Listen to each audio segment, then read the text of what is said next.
Okay, so Divinity Original Sin Enhanced Edition. Today I would like to talk about to the people who, similar like me, maybe struggle with this game, although they like it. That's my predicament, if you want. I really like Divinity Original Sin 1 and 2, but I always struggle, when it comes to fighting, or when it comes to knowing where to go for XP. The second one, where to go for XP, I cannot really give you many hints for that because I already kind of forgot. I went back and forth, but I managed somehow collecting XP. I can only tell you from level 6 on, it became a little bit easier, but also because I changed some adjusted some skills, which I want to talk about. So I have some tips, but mostly I want to really encourage people like me, who struggle, because I don't see many people struggling with this game. I see lots of experts always, and that's good, but that's the point of the video. However, before I continue, spoiler alert, you'll see a dead creature. I'm gonna talk about some quests, but I'm only level 7, so I cannot give you all the spoiler, but be prepared for that and watch it if you want. I know it's 2026, it's whatever, whatever. I like it right now, it's my game of the month. Continue. So loading into the game, and then I will focus on explaining the characters to you first.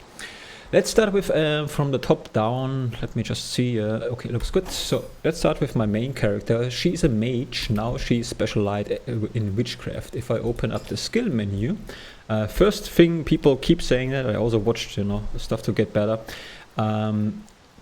Pet Paul is what people recommend. Makes sense. One character should have Pet Paul that allows you to talk to characters like the rats, and they often have little hints and tips for you if you listen closely.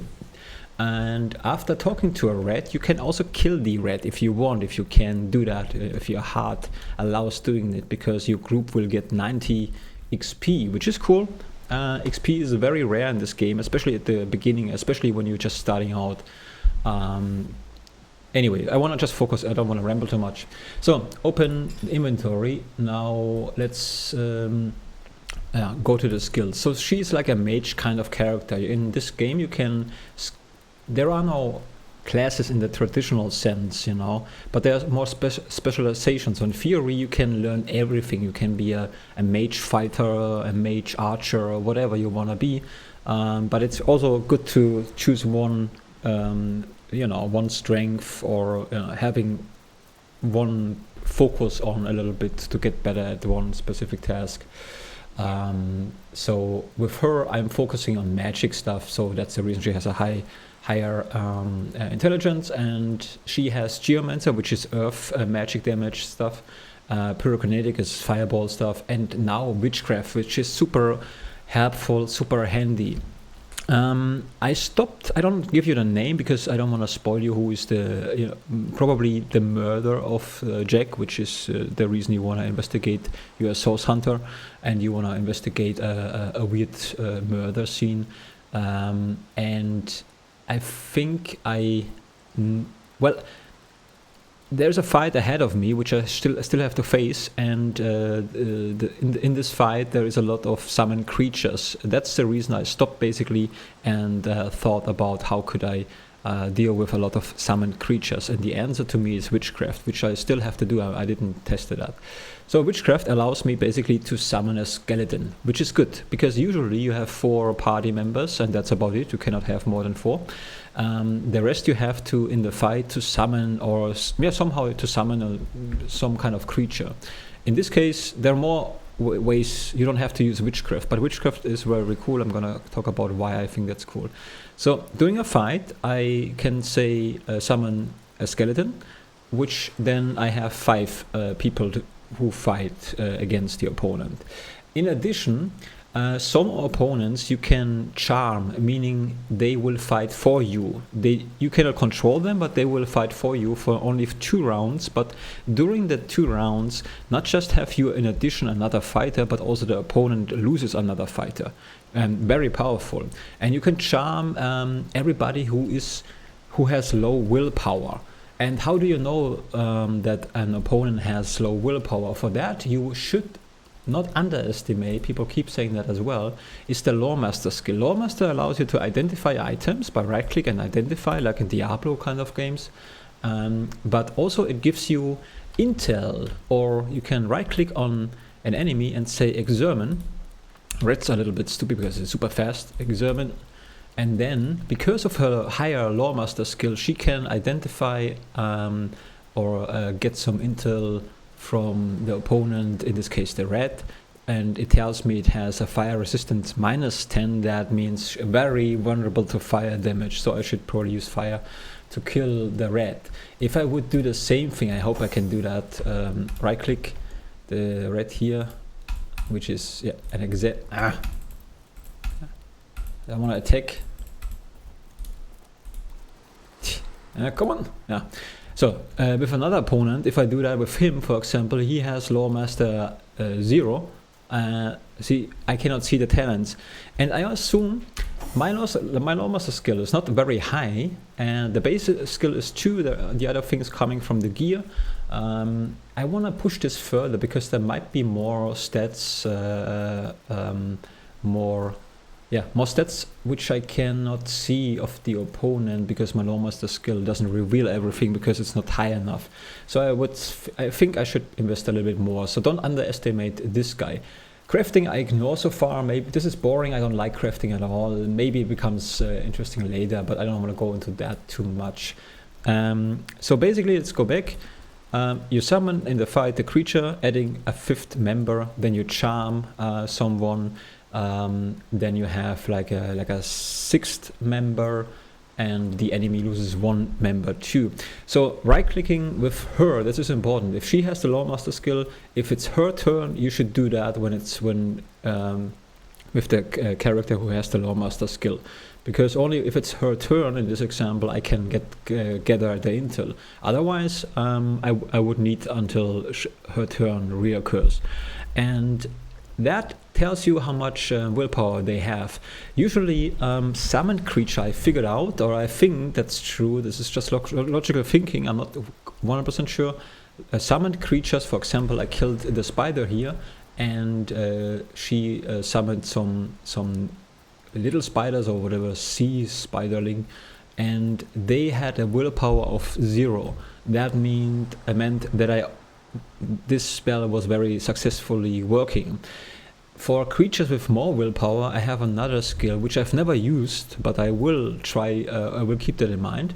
I would use decrease a target's willpower if they have more than 0, maybe like 3 or 4, and I want to make sure, Then I'm combining this one with that one. That's a good tactic so far. I found that very helpful. What I also do in addition, she has the pyromatic skill. This one, Burn My Eyes, will cure blindness during the fight, very helpful. It increases her critical chance, I think, for magic abilities. If I boost myself with this guy, then I have critical chance increase, but also my perception has increased. Now I can see more hidden traps, more hidden treasures when you just walk around and looking around for stuff. Usually I buff this guy with this skill so that he has a high perception when I'm just walking around, and then I will find more treasures in the world. That's also helpful. But that's about it so far. Crushing is very important. Crushing damage are very important for any. Check out what opponents you're fighting, and usually skeletons are extremely vulnerable to crushing damage. So crushing is really good for skeletons. Okay, I think I've covered her so far. So she summons and she charms, and then she can also bless some creatures, which I usually use bless for her because she misses quite often with her weapon, and blessing does boost her chance to hit by 30 for 5 rounds. Very useful. Once in a while, I think, I've never tested that, but I think I should keep that because it removes also curses. So if an enemy curses you, then you can remove that in theory, but I've never tested that. I think that I will save once in a while. I will save that. Okay, let's go to this guy. I named him Lucas. I know it's not, but whatever. I use him like a cleric guy. You can see his stats are very average. It's also average. And I use this one here in skills. He is an man at arms, that means those kind of skills here, a fighter. And also he is a hydrocephalist, whatever that means, water-based magic, and which heals you. It can heal you, it can make you immune to frozen stuff, and he can freeze him, other creatures, and it can make it rain, which is also very powerful. By the way, if you produce a fire surface and you you toss a poison grenade onto the fire surface, everything will explode, resulting in high damage overall. Very cool. Shouldn't be underestimated. Also, make sure the enemies coming towards you, let them come towards you, and try to hide yourself once in a while. That's also very helpful because they will use the action points. Anyway, so he's more like a cleric, and I wanna probably make him more like a healer. Yeah, just between healer and shield, and like a cleric guy. You know, he has this shield and weapon. When I fight skeletons, I use this weapon. Or I should use this weapon. I never do because I keep forgetting it. But that would be helpful because this one does crushing damage. It's stronger against skeleton, even if it's actually in this case it's much. I should already exchange that. It's anyway, so I want to show you something. So you see when I go over hydrophalist, then you can see the Great Out is level 3, allows you to learn used novice, you know. The higher your skills are, the more skills you can learn in general, and at some point you can learn a master skill. But before skilling, you can see right now he has 6 points available to be, I can skill 6 points, and I keep saving them because I wanna invest the skill points when I'm certain where I go. I want to become a master at this one here, but I do not know where to buy master skill books yet, or how to craft them or whatever. So I'm waiting for that a little bit. The reason why I wait is also, for example, let's say just for fun, I would say, okay, he shall also become a witchcraft master, which I wouldn't recommend at this point. I think I like him like he is right now, but let's just say it. Then pay attention to the adding costs here. Right now for level 1, it costs 1 ability point. Level 2 costs already 2 points. Now I have 5 available, only 3. And this, to increase the level again, would take, you see, it exponential, I think more, maybe not exponential, but you know, you see it's getting very expensive. The higher your level is, the more skill points you need to improve the skill. Just keep that in mind. And sometimes you don't want to spend stuff, you just want to wait until you know what is coming. So yeah, this is stuff, well, I could talk about this, but this didn't change anything. So far, what made a change between, right now I'm currently level 7. With level 6 I started to make a difference during fights. I really had the feeling that I not just control the fights, but I got really strong, and I played this on the normal difficulty level. I hope I showed this already, just in case not, I'm gonna show it to you again. Control, game, and here classic difficulty. Yeah, anyway, so let's go to her. And she's a proper fighter. She's only she only has the skill, mainly her main skill is man at arms, and with her I also saved the ability points. I'm very certain, or I'm certain, there is no very certain, right? There is certain or not certain. I'm certain that I will invest the skill points.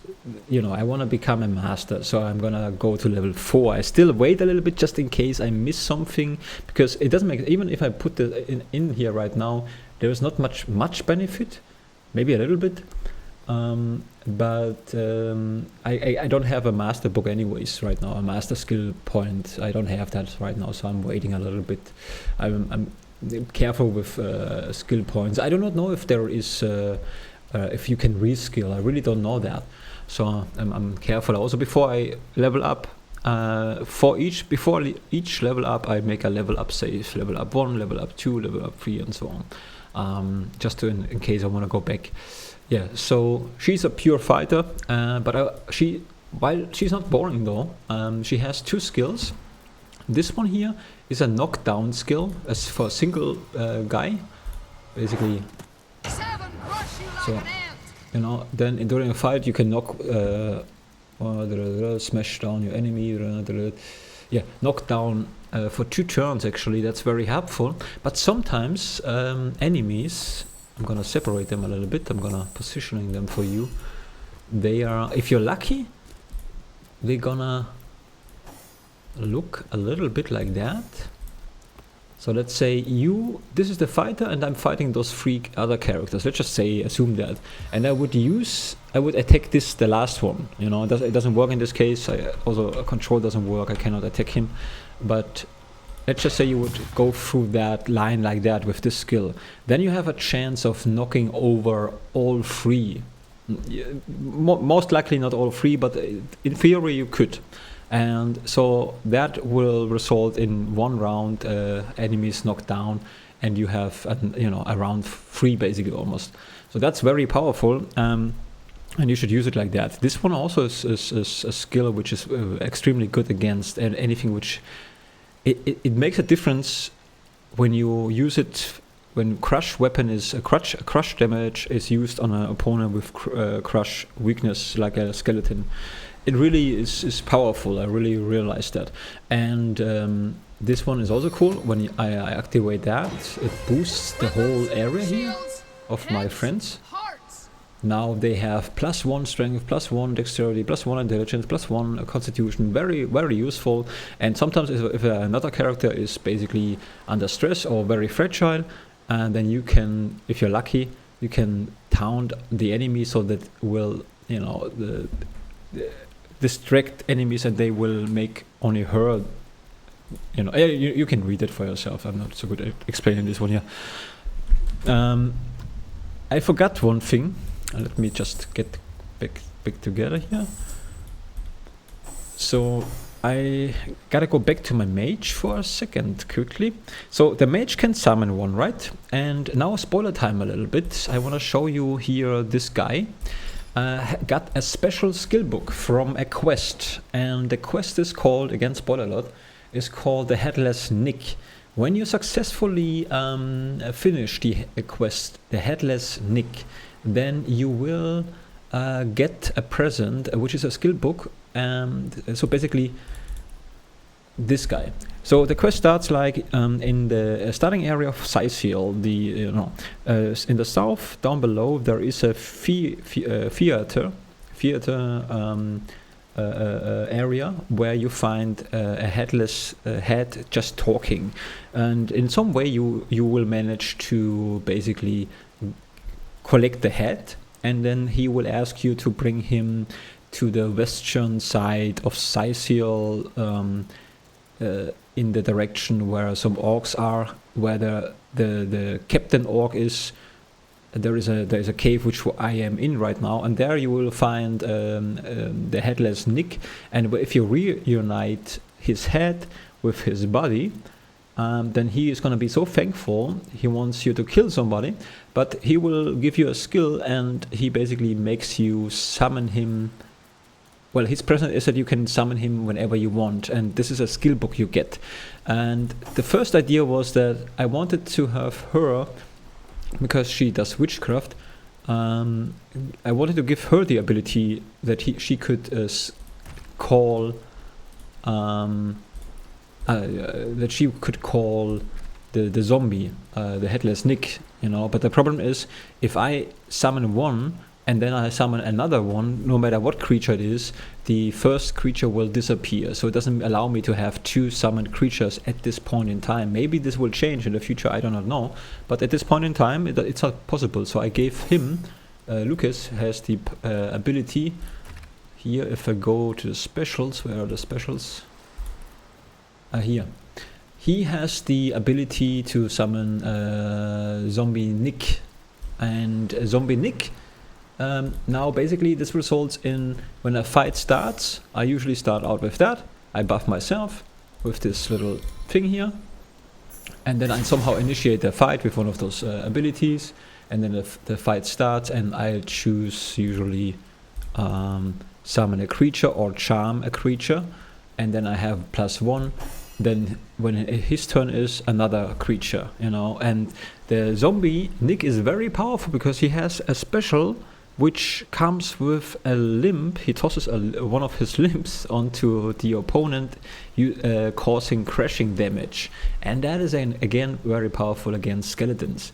Which, yeah, now I said everything. Then I have the fighter, like I said already, and nothing special. This one also made a change. So at first, this is my thief slash scoundrel slash melee assassin. He was a melee assassin, a pure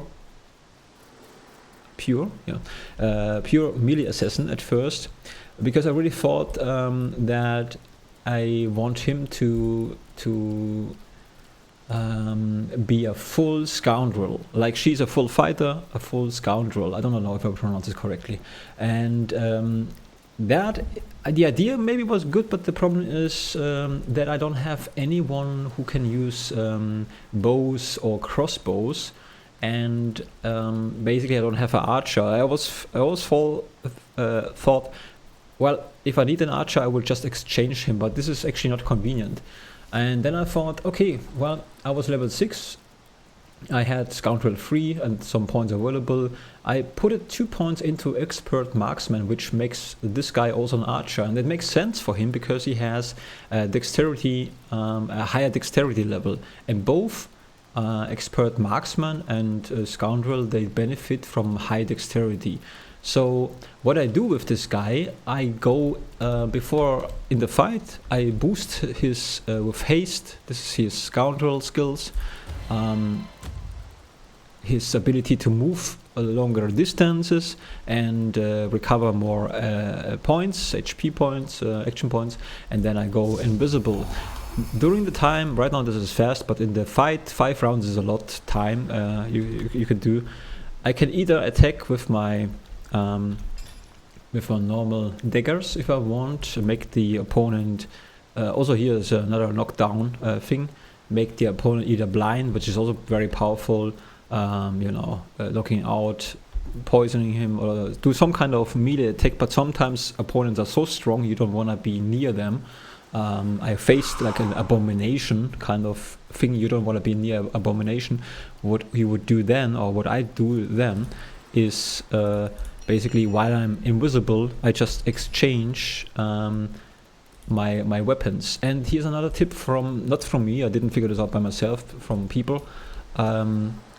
You have those backpacks, right? You can organize stuff, you can put them in there, and then you can drag and drop the backpack into your action bar, and then double click the action bar, or just click once, then it opens automatically. So he's prepared with a lot of different arrows, and he's prepared with a lot of different weapons. So while I'm in the fight and invisible, I basically exchange. I would check out with her Lore Master skill what is the vulnerability to the enemies, and then I'll with right click examine the enemies, and if it says fire, then I would choose here, for example, a fire crossbow, and then I would say equip this one.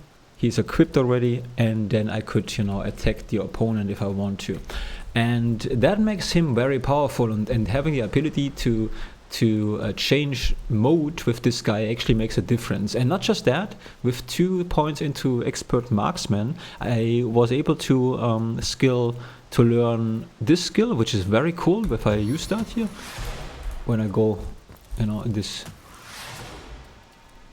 I have to. So this increases the critical chance of 5%. Is a lot, I think, and not just that. Also, you're getting lucky charm.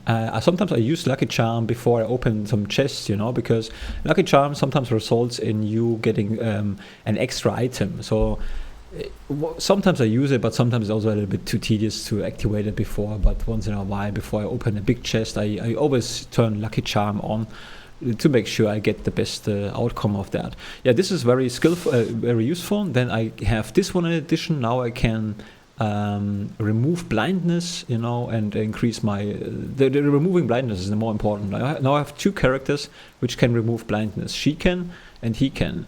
The next one cures first aid, cures bleeding, crippling, and diseases, heals target for 10%. It's also very cool because of the curing part. The heal is not so strong, but the curing diseases and crippled, very cool. I use that for sure. This I never used until now, but in theory I can. Here I have against poison, which I definitely used a lot for a certain area, and that's very, very powerful. Furthermore, this guy can teleport himself. Also behind sealed, if there is a door locked, not always. Sometimes you can jump over obstacles. You can jump over over obstacles. Just give it a try, and he will do so. Then another thing is, once in a while, or one thing is this creating a shadow cloud? It does. I never noticed that. So once in a while, he's also a thief, right? And so he has basically a skill which is called Nasty Trick. Here we go. Nasty Deeds. Nasty Deeds, he has lockpicking 4. Actually, the base is only 1, but he has like 3 from the gear. And the thing is, I encountered a door which needed lockpicking 5, and what I do, I would encourage you to do the same. Do not sell all those the crappy stuff. Keep it. For example, you see I have here gloves which has the one I'm wearing has 2 initiative and HP, and initiative is very powerful. Initiative, you have to read those things. Resulting in you punishing first, basically, and in combination also I think gives you some action points. I read those things.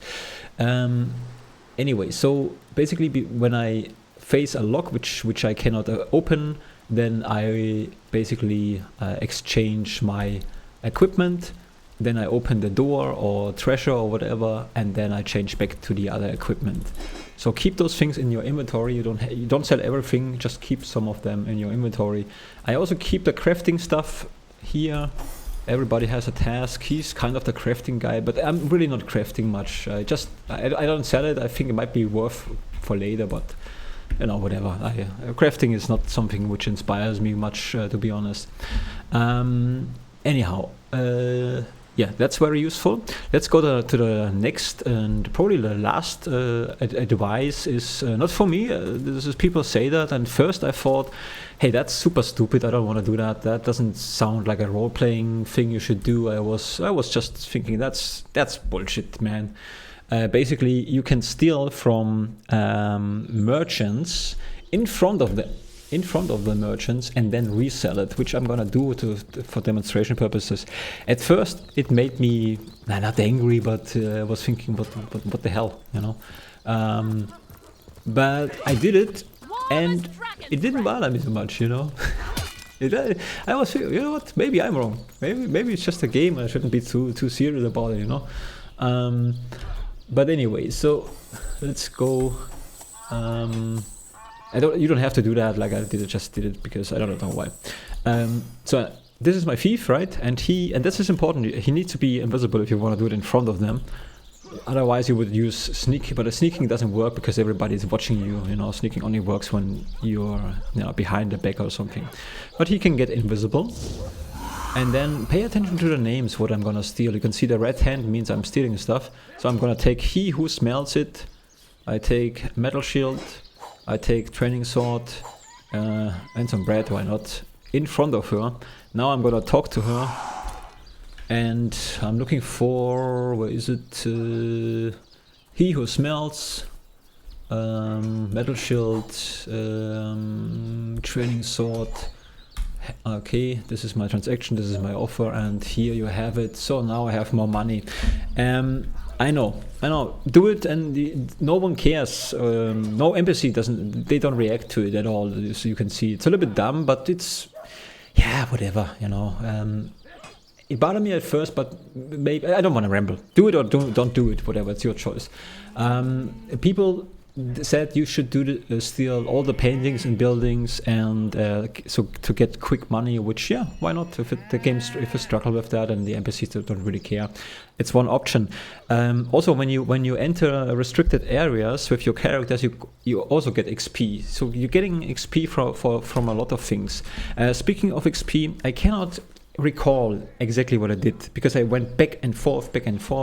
I only can tell you that I sucked so much with fights, and I somehow managed to get level 6. I think opponents which are one level higher than you are tough badass guys, especially when you're a beginner, but still maybe doable. Barely, but maybe doable. But 2 levels above you, don't do it. You're wasting your time and get frustrated. Somehow I managed. The game tells you in a way. It says, hey, they're in this area. Where's the lightning thing? By the way, you can use the summon stuff already when you go to the light tower. It'll summon some creatures, and when you have witchcraft, I assume at the time I couldn't test that. I just barely managed to get through this fight by quick loading, quick saving. I did this a lot, and I'm not so proud of it, but it's true, and it helps you to understand the game better, and maybe at some point you're becoming an expert because it shouldn't. It's there for a reason, so use it, And I did this a lot, and it helped me to understand the game because sometimes I wasn't sure what is happening, and so when you go to this and you have maybe, I don't know, this one I've never used that at all. Deals immense damage to a summoned creature. That's probably very useful. Also, maybe I could imagine that I would try that next time I replay. Charming summon creatures.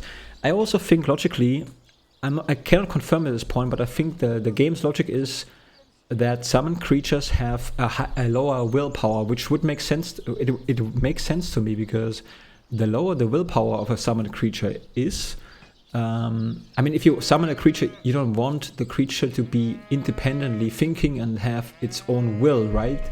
So it makes sense that summoned creatures are basically having less willpower. So they are always easy to charm. If they are not easy to charm, you always have the other skill which you can use first. Decrease the willpower, then charm is also a thing, and that probably would have helped me in the lighthouse. I think, did I say Lightturm? The Turm is a German tower. The tower I said, right? In the lighthouse, there is a quest over there, which that probably would have helped. If not, you also have, don't underestimate that. She could summon one, and she could have also used one of her wands. Here's a wand you get. You have like, not this one. I think I gave it to him. He has a wand which allows you to summon a wolf. Very powerful because you have another creature. So what you can do, he's not a magic guy, but he is good enough. He has enough intelligence to handle this one. So during the fight, I can give it the wand. Then he gets the ability. I'm just saying it. You cannot use 2 summon creatures, but you will not have this ability at the beginning. So, but you can have the wolf pretty early in the game. That's the reason I'm telling you that. So you could summon the wolf and make use of before you sell that, make use of the uses here, and then some fights are simpler because you have one more to fight for you. Very helpful, those things. Then read the quest. About reading, I do not appreciate reading at all. I'm not interested in stories. I know role-playing games, but I like those games for, I want to fight. I like this fighting. But I'm still interested in the story a little bit. Doesn't happen so often for a guy who doesn't like reading, for many reasons. I don't want to ramble about it, but many reasons. I still enjoy that. I still even know what is roughly going on here. So it's very cool. In the end, I'm going to tell you what is my task right now. But anyway, so the game it's recommended to explore Sightseal, talk to everybody you can. Here on the ship, there are some little quests, I think I probably missed that. At least I don't remember that, but I saw it in a video. there is a ship right at the beginning. When you go there, you can maybe help with the fire situation there, and maybe you're getting XP. I probably missed that. Yeah, talk to people again and again until you have enough XP, until you have level 5 or something. Pet Paul is also very helpful when you talk to the dog, and then at the beginning, the skill Pet Paul, which allows you talking to the animals. There's a dog in Scythial in the graveyard, which can help you resolving the case a little bit. Yeah, then first you should go, when you want to fight, you should go this path here somewhere. This goes to the lighthouse, and the lighthouse was very tough for me at least. But there is also here, I don't remember exactly where, but somewhere in the area you find an underground thing somehow. But whatever. Yeah, I would like to give you the way where to go, but I tried so many things. I was very, very discouraged again. I played this Divinity Original Sin. I really do like it. I played it in the past, years ago, and I stopped playing because I always felt like overpowered. But I always liked it, and then I bought it again on GOG, and because of the DRM3, and I faced the same. I thought I'm better now, but I wasn't. But I tried just a little bit longer, a little bit harder, and then yesterday I had a really good day. So since level 7, since I changed that, since I've made this guy being able to switch modes, charming, summoning things, made fights much easier. And that helped me out a lot. If this continues, I honestly don't know. I think there's a high chance, because I'm interested in so many other games, that I stop playing, even though this is a good game. But this is due to my character. But at least this time I had a good fight. I had some good fights. I didn't have just, the feeling of being constantly overwhelmed. I really kicked some ass yesterday, and I had a good time. And I wanted to, people who are similar like me, say that you're not. I mean, I hope I'm not alone with that. That's difficult for me. I just want to say it was difficult for me, but you can figure it out, and then it becomes easier. So yesterday was good. I just had so many fights, just smashing even the abomination, and then the spider. I thought, oh no, the spider, big spider, huge. I thought, oh no. But no, worked out very well. So I have a lot of courage right now, but I don't know if this lasts. So I'm saying, whatever this means. But I recorded a session. That's the reason I record this one, where I only talked a little bit about its downsides. And I think I don't like it. I want to replace this video with this one here, because it's more encouraging, and it's a good game. It's a really good game. It has LAN still to offer, the GOG version. In theory, they should also have split screen when you have 2 controllers. So why not? In a sale, for example, you're not losing money. It's a great experience, even though if I struggle. I think it was always great. I was always it was never super expensive. I always buy things when they are on sales, anyways. Okay, as you can see, I ramble now, so it's time to go. I just want to say the last thing, which now I'm gonna spoil the story a little bit. So my current task, and I will share that with you because I really think this is cool. I usually don't give a shit about stories, but the first time when I went to the lighthouse, there was something going on in the lighthouse. They sent you over there to check why the light sometimes goes on and off or something like that. I don't remember that quite well, but it turns out there is a ghost in the lighthouse. And the lighthouse ghost is regretting his decision. So he basically he tells you that he killed basically his wife or his girlfriend. I don't remember wife. I think wife, out of jealousy. So his wife was, he thought, on the ship with her lover, but it was just her friend. Turns out, because today I talked to the ghost, to the wife. She's a ghost, and she just, said that it was just basically just said she was on a ship with her lover, and then they want to come back. And shortly before they reached Scythial, they crashed because the I'm not saying it well. I crapped.